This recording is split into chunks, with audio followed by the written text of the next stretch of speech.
Hey guys, it's Zach from Harmonies from home, and today we'll be talking about fingerings and hand positions on the saxophone. Before we begin, make sure that you've already checked out our embouchure and our sax assembly video so that you can follow along with me as I go through the fingerings. Okay, so before we begin, we need to make sure that our hands are in the right position.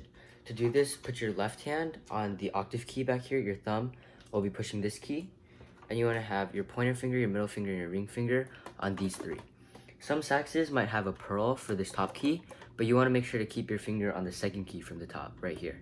Also, you'll want to make sure that your fingers are curved around these three keys so that you can play them as you go higher up into the saxophone register. Next, for your right hand, you want to put your pointer finger, middle finger, and ring finger on these three keys, as well as have your pinky be here for these two keys, and you want to use your knuckle right here to be able to press these side keys like this. Now that we have our hands in the right place, we can begin fingering notes, and I'll leave a fingering chart in the description. To begin, I'll go ahead and walk you through some of the more basic notes on the saxophone. First, you have the D. This is played by pushing the octave key, using your pointer finger for this key, middle finger for this key, ring finger for this key, and the three notes for the right hand as well. And it should sound like this. Next, we have C, which is fingered by just pushing the second note here, and it should sound like this. We have B with just the first finger that sounds like this. A with the first finger and second finger.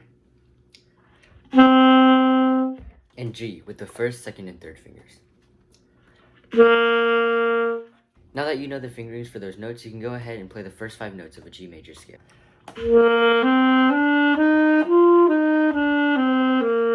Also, now that you know how to read the fingering chart, you can go look at the chart in the description and find all the other notes on the saxophone. Now that you can read the fingering chart, I'll go ahead and give you some tips as you start playing around with the saxophone.